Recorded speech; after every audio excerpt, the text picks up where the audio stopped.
Have you ever wondered to yourself, what's the worst GPU that I could try to play Skyrim on? No? Well, I think I have the answer to that question. This time, on One Man's Trash Hardware, we'll be taking a look at the Geforce 6200 LE. The 6200 LE was the lowest end GPU released by Nvidia in their 6000 series from 2004. To understand just how weak the 6200 LE is on paper, we can look up its specs on a website like TechPowerUp. Then we need to actually understand what those specs mean, so let me explain.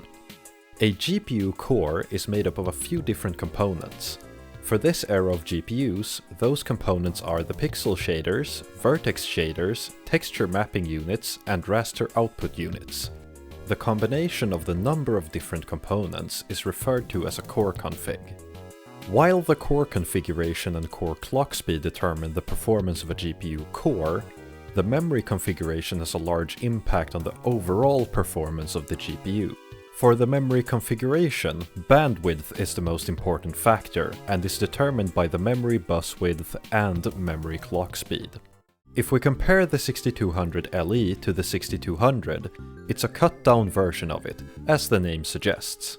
The reason I found this GPU fascinating in the first place is that it's significantly more cut down than its competition, the Radeon X300 SE, which has a core config similar to the 6200.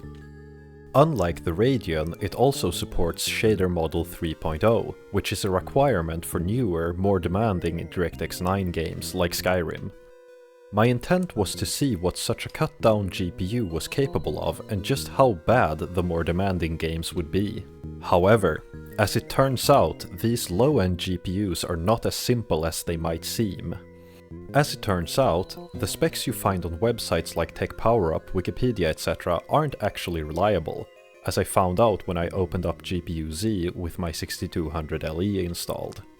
Turns out, this particular GPU has a very unique set of specs that don't correspond to any of the specs listed on any website.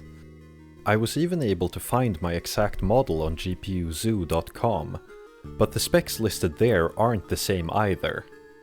I did find a Newegg listing that at least showed the correct memory bus width, but that's about as accurate information as it gets when it comes to this GPU. In general, there are a ton of different configurations when it comes to the 6200 series. There's the early cards based on the NV43 die, and the later ones with turbo cache based on the NV44 die. Then they can be cut down in different ways, and different sources can't seem to agree on the specs. Heck, HardwareInfo64 claims 2 vertex shaders and 2 ROPs on my card, which is also completely different from the specs online. However, I did also find an eBay listing showing the same thing, so maybe that's just something with HardwareInfo64. So while I didn't get the 2122 core config that I wanted, that probably doesn't matter much, as this card comes with the worst memory bandwidth of any GPU of this generation by far.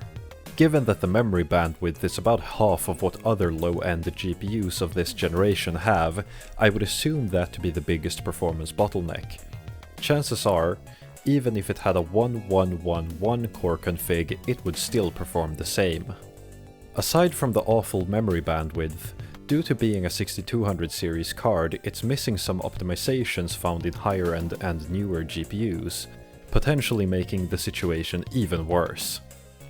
To test this GPU, I've used a computer with an i7-2600 and 8GB of mismatched 1066MHz DDR3 RAM. The games have been run on Windows XP when possible and on Windows 7 otherwise. Now, let's see how this ancient e-waste does in the benchmarks. Far Cry on low settings at 800x600 ran at an average of 36 FPS with a 1% low of 26 and a 0.1% low of 25. Note that the footage on screen isn't perfectly representative of the performance figures, as I had accidentally left the foliage setting on high at the time of recording.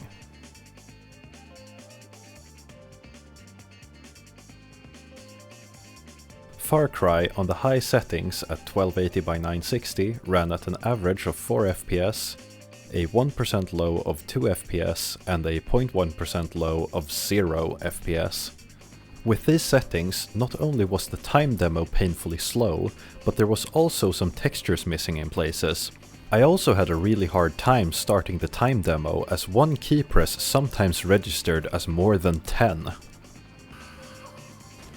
Far Cry 2 on low settings at 640x480 ran at an average of 7 FPS with a 0.1% low and 1% low of 5 FPS. Clearly you can't run Far Cry 2 on this GPU. But can it run Crysis? No. No, it can't.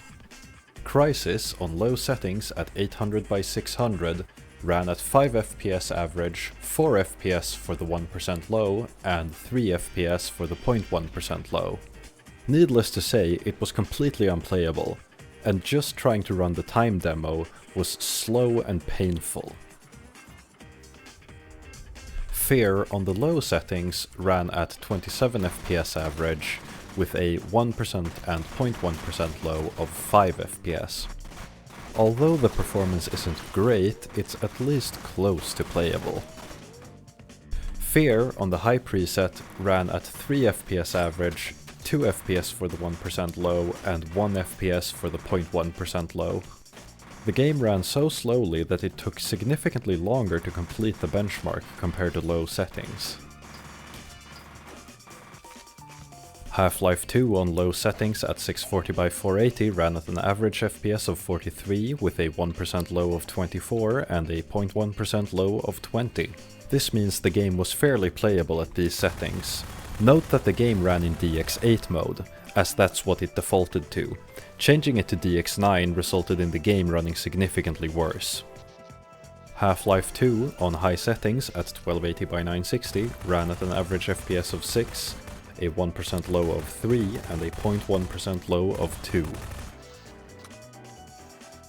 Quake 3 on high settings at 640x480 ran at an average of 162 FPS, with a 1% low of 81 and a 0.1% low of 58.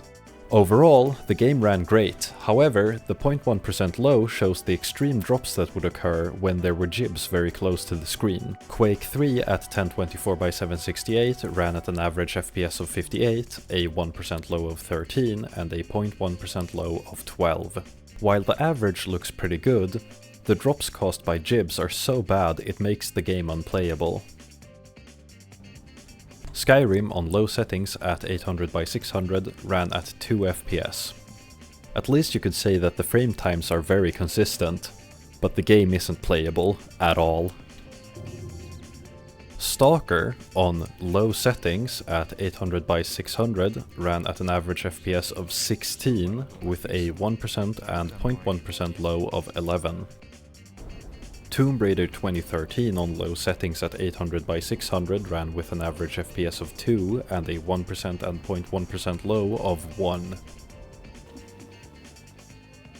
Unreal Tournament 2004 on low settings at 640x480 ran at an average FPS of 54 with a 1% low of 35 and a 0.1% low of 32.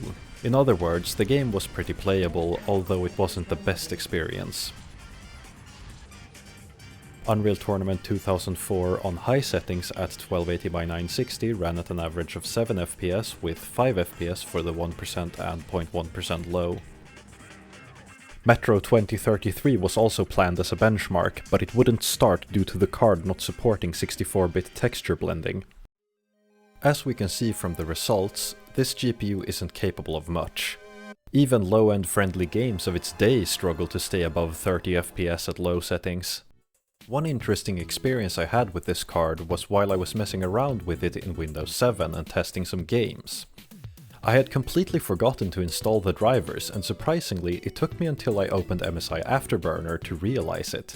That's right. Playing games without a driver installed on this PC was so similar to the card's actual performance that I didn't even notice the difference. How can you even play games without a driver, you ask? Well, it's simple. The Microsoft Basic Display Adapter driver includes a software renderer that runs all 3D on the CPU instead of the GPU. This experience gave me the idea to compare the built-in software renderer to the 6200 LE to see what the performance difference is. It's also worth considering that the software renderer technically has greater compatibility, as it allows you to start games that requires features that the 6200LE lacks. The Microsoft Basic Display Adapter was benchmarked on Windows 10, and I skipped the higher end benchmarks since I couldn't use any resolution above 800 by 600. I also skipped Far Cry since it only works as intended on Windows XP. Crysis on the Microsoft Basic Display Adapter ran at 12 FPS average with a 1% low of 8 and a 0.1% low of 7. This made it at least twice as fast in every metric compared to the 6200LE with drivers. The Microsoft Basic Display Adapter wins again in Half-Life 2 with an average FPS of 53, a 1% low of 28 and a 0.1% low of 19. In Skyrim, the Microsoft Basic Display Adapter gets a blazing fast 5 FPS with a 1% low of 2 and a 0.1% low of 1. In Unreal Tournament 2004, the Microsoft Basic Display Adapter fell behind with only 47 FPS on average, 28 FPS for the 1% low and 21 FPS for the 0.1% low.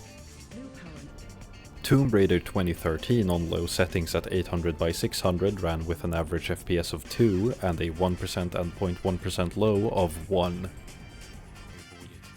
Stalker on low settings at 800 by 600 ran at an average FPS of 16 with a 1% and 0.1% low of 11. I was not able to play Fear with the Microsoft Basic Display Adapter as it only displayed a black screen. It was also unable to play Quake due to a lack of OpenGL support. I was however able to start Metro 2033, but it was getting seconds per frame rather than frames per second in the menu, so I decided not to try running any proper benchmark. Overall, it really is a close race between the two, and considering that this is being run on an 11-year-old CPU, if you have a mid-range or high-end CPU from the last 5 years, you should be able to get at least twice the performance. This means that if you for some reason had to use this specific model of 6200LE in an otherwise modern high-end PC, you would get better gaming performance by not installing any drivers. So what can you actually play on this GPU? Far Cry will run at about 45 to 60 FPS if you use console commands to change the resolution to 640 by 480. Fear will run much better if the settings are dropped a step further. But at that point you're playing at 320 by 240 resolution and you're still not getting a consistent 60 FPS. Crysis can be tweaked to reduce the draw distances of objects, decrease texture resolutions and disable dynamic lighting. With these tweaks and a windowed resolution of 520 by 300, the game almost became playable, running at around 20 FPS. I would have pushed the resolution even lower, but anything lower on either axis made it impossible to move around for some reason.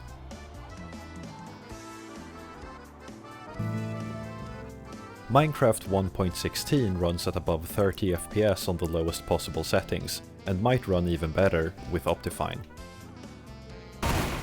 Team Fortress 2 will also run above 30 FPS with master config using the low preset, DirectX 8 mode and 640 by 480 resolution. However, I wouldn't play the game like this. Unreal Tournament 99 ran at 60 FPS at both 640 by 480 and 800 by 600, but would get small drops when there were a lot of explosions on screen. At 1024 by 768, performance tanked to the high 20s, but by reducing all possible settings to their minimum, it was possible to get the game to stay closer to 60 most of the time. At 1280 by 960, the frame rates barely stayed in the double digits and no amount of tweaking could save it. GTA San Andreas ran at about 35 FPS at the lowest settings, making it fairly playable. This of course means that all of the older GTA games would also run fine on this GPU.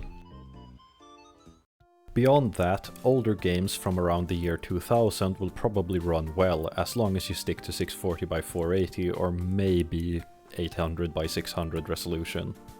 So that's the 6200LE, or at least this 6200LE. Thanks for watching, and remember to check out the rest of the GPU June playlist.